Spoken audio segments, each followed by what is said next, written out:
नमस्कार, मैं हूं मिलिंद खांडेकर और आप देख रहे हैं साप्ताहिक सभा। साप्ताहिक सभा में हम लगातार चर्चा कर रहे हैं विधानसभा चुनाव दिल्ली को लेकर। और आज ये विशेषांक हम लेकर आ रहे हैं साप्ताहिक सभा का, जिसमें हम जो सबसे ताजा सर्वे आया है, जिसमें सीटों का भी आकलन है, वोट शेयर का भी आकलन है और बजट का चुनाव पर क्या असर पड़ सकता है दिल्ली के, इस बारे में बातचीत करने के लिए मेरे साथ जुड़ रहे हैं मैट्रीज एजेंसी के फाउंडर डायरेक्टर मनोज कुमार सिंह। मनोज जी, बहुत बहुत स्वागत है आपका।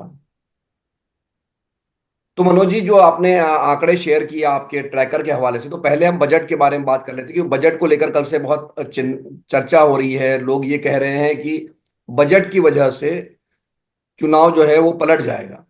तो जो आंकड़े, मैंने दो आंकड़े आपके देखे कि क्या ये गेम चेंजर साबित होगा, तो उन 50% लोग कह रहे हैं कि होगा, 13% कह रहे नहीं होगा। लेकिन जो सबसे बड़ा आंकड़ा मेरी नजर में है वो ये, आपने जब लोगों से पूछा कि किस पार्टी को 12 लाख रुपए इनकम टैक्स नहीं देने का फायदा होगा, तो 65% लोग कह रहे हैं कि बीजेपी को फायदा होगा। तो मनोज जी, इसको हम कैसे समझे कि ये जो बजट क्या चुनाव को बदल सकता है? तो देखिए, हर पिछले 10 सालों से जो मिडिल क्लास था वो भारतीय जनता पार्टी के साथ जुड़ा हुआ था, लेकिन पार्लियामेंट में उसने दूर हुआ। और उसमें एक बड़ा तबका वो भी था जो सरकारी कर्मचारी कहिए या सैलरी होल्डर लोग थे।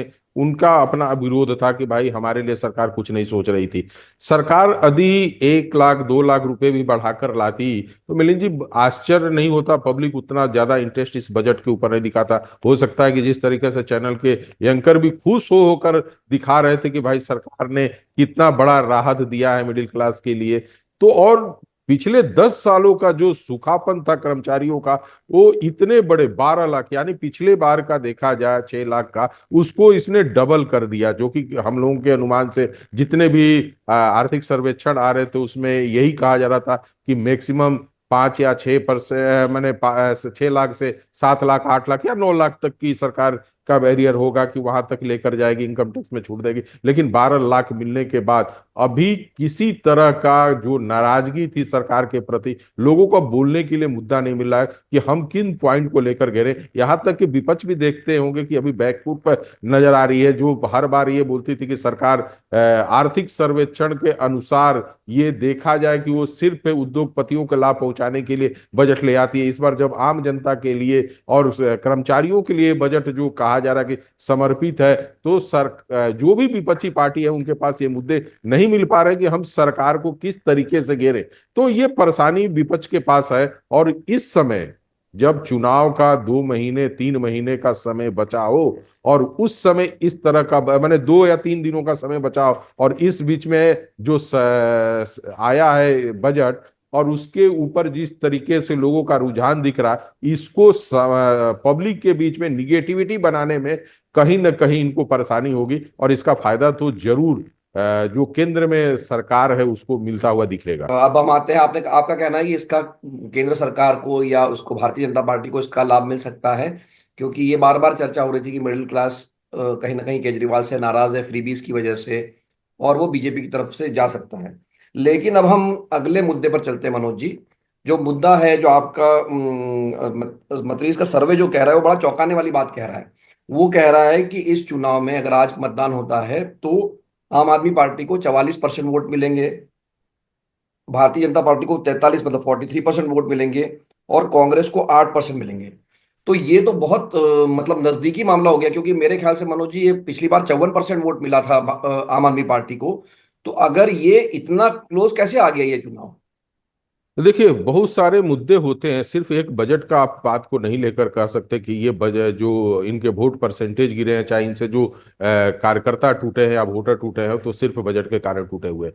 आम आदमी पार्टी के जो गवर्नमेंट के अगेंस्ट में दिख रहा था कि निगेटिविटी तो लोगों का बने हुआ था, एंटी इनकम्बेंसी जिसको कहा जाता कि सरकार के विरुद्ध लोगों का विचार बना था। और वो बनने के पीछे का कारण था कि जिस तरीके से मुख्यमंत्री अरविंद केजरीवाल के ऊपर ये आरोप लगा, भ्रष्टाचार का जब आरोप लगा, उसके बाद सरकार जो आम जनता के लिए फ्री राशन फ्री इसकी बात कर रही थी, इसके बाद न बिजली के बढ़े हुए बिल आए, पानी के, आप यहाँ के जब बस्तियों में जाएंगे तो लोग यही बोलेंगे कि भाई सरकार ने बिजली माफ तो किया है, लेकिन बिजली आ कहाँ रही है, और आ भी रही है तो कुछ गलत बिलों के साथ आ रही है। इतने बड़े बड़े बिल आ रहे हैं, पानी के बिल बढ़े हुए आ रहे हैं, यदि हमें पानी खरीद कर ही साफ पानी नहीं मिला, यदि हमें खरीद कर ही पीना पड़ रहा है, तो इस तरह के पानी का क्या मतलब आप जो योजना कर रहे हैं, तो इसका कोई हमें लाभ होते हुए नहीं दिख रहा। सड़कें खराब दिखी। हाँ, स्कूल के बारे में ये जरूर कहूंगा कि स्कूल के बारे में आम जनता का ये राय जरूर था कि दिल्ली में पढ़ाई का स्तर सरकारी स्कूलों का बेहतर हुआ है।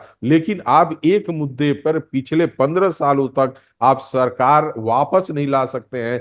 तीसरी चौथी बार मुख्यमंत्री अरविंद केजरीवाल अपने लिए वोट मांग रहे हैं और सिर्फ स्कूल के रूप में मांगे, तो पब्लिक उस पर विश्वास नहीं करती है। लेकिन आज के डेट में महिलाओं का जो है, महिलाएं आज के डेट में भी, मेरा मानना है कि अरविंद केजरीवाल के प्रति थोड़ा सा सॉफ्टनेस उनका बना हुआ, और उसका सबसे बड़ा कारण है उनको जो फ्री बस सेवा दी जा रही है, उससे उनको काफी फायदा मिल रहा है। तो अरविंद केजरीवाल का यदि वोटों पे यहां तक टिके रहने का एक मुख्य और सबसे बड़ा कारण जो दिख रहा है, वो ये दिख रहा है कि कहीं ना कहीं महिलाएं उनके साथ जुड़ी हुई हैं। नहीं, तो ये जो आप बात कह रहे हैं कि महिलाएं अरविंद केजरीवाल के साथ है, ये बात हमने और भी सर्वेज में बात सुनी है कि महिलाओं में आम आदमी पार्टी को बड़ी बढ़त है, पुरुषों में उतनी बढ़त नहीं है। लेकिन ये जो 10% की गिरावट है, ये तो मतलब आपने चुनाव को बिल्कुल ऐसा कर दिया कि अब कोई भी जीत सकता है। अब मैंने आपने जो सीटों का प्रोजेक्शन किया है मनोज जी, इस वोट शेयर के आधार पे, तो उसमें आम आदमी पार्टी को बहुत मामूली सी बढ़त दिख रही है। मैं मामूली सी बढ़त इसलिए कहूंगा क्योंकि आपके अनुसार आम आदमी पार्टी को 34 से 38 सीटें मिल सकती है, जबकि बहुमत के लिए जरूरी है 36 सीटें चाहिए बल्कि। भारतीय जनता पार्टी को 32 से 36 सीटें मिल सकती है, और कांग्रेस को 0 से 1 सीट मिल सकती है। तो अभी तो आज ये हम जब रिकॉर्डिंग कर रहे हैं, आज रविवार है, बुधवार को मतदान है, तो अब आपको क्या लग रहा है कि मतलब ये किसी भी तरफ जा सकता है रिजल्ट?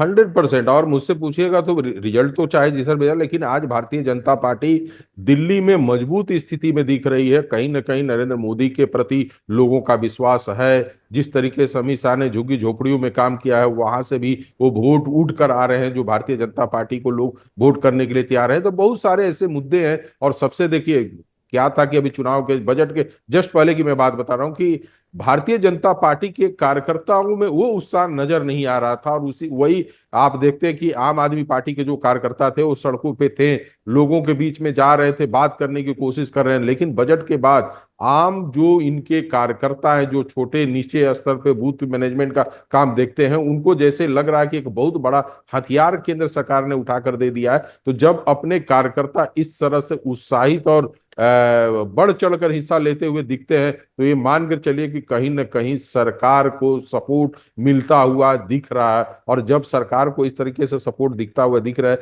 तो चुनाव में जब अभी हमारे पास 3 दिनों का समय पड़ा हुआ है, तो इसमें कोई भी रिजल्ट आश्चर्यजनक आएगा। आम आदमी पार्टी के लिए गैप को भरना उतना आसान नहीं है जो ऐसे पिछले 2 इलेक्शन में इनके लिए था।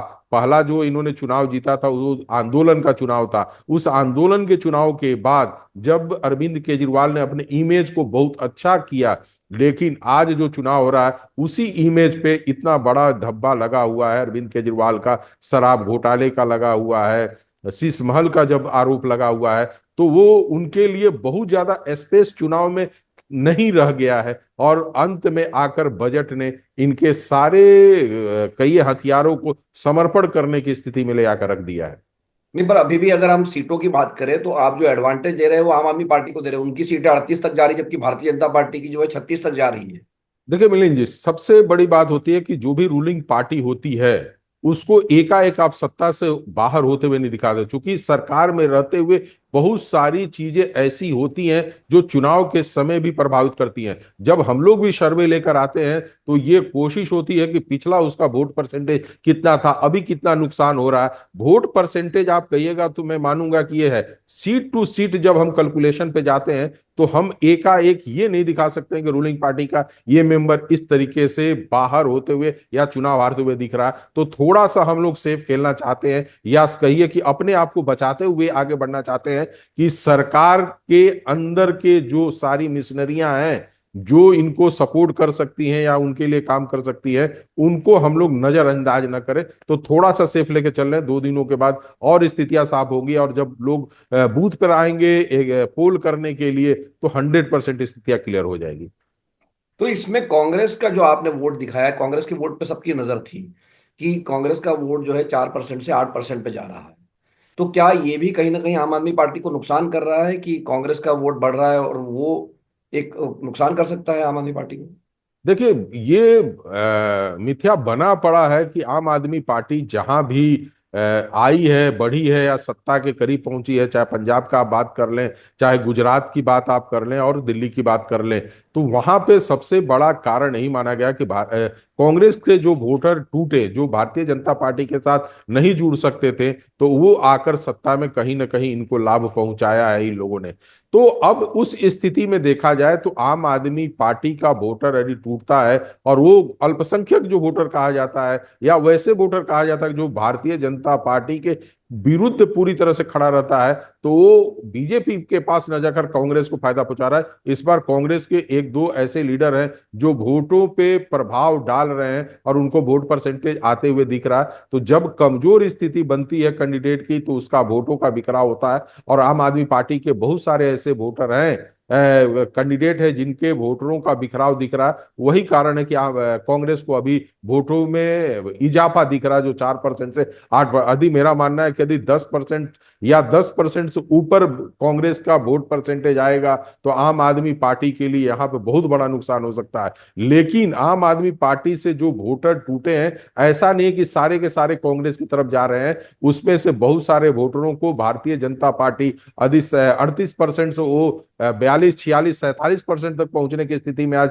अपने आप को भारतीय जनता पार्टी खड़ी है। क्योंकि अभी तक का उसका ट्रैक रिकॉर्ड देखेंगे वोट परसेंटेज का, तो 38% और 36% के अंतर्गत ही भारतीय जनता पार्टी रही है, और उसी पे वो सत्ता तक आई है। और इस बार उसका वोट परसेंटेज यदि 44% तक जा रहा है, तो ये सोच लीजिए कि कहीं ना कहीं भारतीय जनता पार्टी के तरफ भी आम आदमी पार्टी के वोटरों का रुझान दिखा है। नहीं, पर जो 10% का नुकसान आप दिखा रहे हैं उसमें से तो 5% प्रतिशत वोट ही लगभग पिछली बार के मुकाबले भारतीय जनता पार्टी के बढ़ रहे हैं। मतलब वो 39% पे थे पिछली बार, और वो 43 तक 43 44 तक जा रहे हैं वो। लेकिन कांग्रेस पार्टी भी तो 4% वोट अपना बढ़ा रही है लगभग। हाँ, तो उसमें उसमें मैंने वही ना बोला कि कांग्रेस में तो वोट जा ही रहे हैं, लेकिन ऐसा नहीं है कि सारे कांग्रेस में जा रहे हैं जो आम आदमी पार्टी के वोट परसेंटेज कम हो रहे हैं, वो दूसरे तरफ भी शिफ्ट हो रहे हैं। जैसे पिछली बार रीजनल कुछ पार्टियां थी, कुछ निर्दलीय प्रत्याशी थे, उनको भी वोट, लेकिन यहाँ पे डायरेक्ट फाइट यदि कहीं अभी होने जा रहा है, तो भारतीय जनता पार्टी और आम आदमी पार्टी के साथ होने जा रहा है। वैसे स्थिति में इन्हीं दोनों पे ज्यादा वोट का परसेंटेज आएगा, इसीलिए वहां पे आप ज्यादा बढ़ते हुए देख रहे हैं। आप 38% से आप 43% तक को बीजेपी को बढ़ते हुए देख रहे हैं। और कांग्रेस को भी जो आ रहा है, वो दूसरी पार्टियों में भी वोट कम होते हुए, और आम आदमी पार्टी के अंदर भी जो वोट कम हुआ है, उसके कारण ये दिख रहा है। तो सबसे आखिर में वापस एक बार हम सीटों पर आ जाते हैं मनोज जी। आप ये कह रहे हैं कि एडवांटेज जो है, मतलब आम आदमी पार्टी 38 तक जा सकती है जबकि भारतीय जनता पार्टी 36 तक जा सकती है। तो अगर बुधवार को मतदान है, आज रविवार है, तो ये आपके हिसाब से जो अंतिम निर्णय आएगा इस चुनाव का, वो किस तरफ बैठ सकता है? मैंने जो शुरू में ही बोला कि जब रूलिंग पार्टी का वोट परसेंटेज गिरता है, तो ये समझ में आता है कि ये सरकार खतरे में है, या ये सरकार जा सकती है, या कोई बड़ा परिवर्तन भी दिख सकता है। वैसे स्थिति में ये जो घटता हुआ वोट परसेंटेज है, कहीं ना कहीं आम आदमी पार्टी के लिए नुकसान पहुंचा रहा है। और ये नुकसान, ये आज के डेट में मुझे लग रहा है कि ये हो रहा है, कल और बड़ा होगा। इस पे आश्चर्य वाली बात मैंने बोला था कि ये आश्चर्य की बात नहीं है कि इससे बड़ा नुकसान और भी जा सकता है। तो नुकसान तो आम आदमी पार्टी को है ही, लेकिन एग्जिट पोल में हम देखेंगे कि नुकसान कितना बड़ा हो रहा है। लेकिन जब तक यदि ओपिनियन पोल के आंकड़ों को देखें, तो आम आदमी पार्टी के लिए ये चुनाव जीतना काफी मुश्किल भरा। तो मनोज जी, बहुत बहुत धन्यवाद इस बातचीत के लिए, साप्ताहिक सभा में न्यूज तक की जोड़ने के लिए। तो मनोज जी का आकलन ये है, जो मैंने शुरुआत में भी आपको बताया, कि ये जो दिल्ली का विधानसभा चुनाव है ये बिल्कुल कांटे का मुकाबला हो गया है। हालांकि उनका अभी भी कहना है कि आम आदमी पार्टी को एक थोड़ा सा एडवांटेज बना हुआ है, उनकी सीटें 38 तक जा सकती है जबकि बीजेपी की 36 तक जा सकती है। जो लोअर एंड पर है, बीजेपी 32 पर है। तो अब देखने वाली बात है कि 3 दिनों में जब मतदान होगा तो आम आदमी पार्टी इस एडवांटेज को बढ़ा पाती है या बीजेपी इस गैप को कम कर पाती है। कुल मिलाकर जो बजट आया है उसके बारे में मनोज जी का ये कहना है, उनके संस्था का जो सर्वे वो ये कह रहा है कि इससे भारतीय जनता पार्टी को फायदा होगा। 65% लोग ये कह रहे हैं कि भारतीय जनता पार्टी को फायदा होगा इसका। तो बजट भी एक तरह से इस चुनाव का गेम चेंजर साबित हो सकता है। हालांकि मनोज जी ने यह भी बताया कि आम आदमी पार्टी का जो वोट प्रतिशत है वो लगातार गिरता हुआ उन्हें दिखाई दे रहा है उनके सर्वे में। तो ये आकलन सही होगा गलत होगा ये तो शनिवार को ही पता चलेगा। लेकिन मनोज जी, हम आपसे फिर बात करेंगे बुधवार या गुरुवार को, जब भी आप एग्जिट पोल लेकर आएंगे। इस बातचीत के लिए बहुत बहुत धन्यवाद।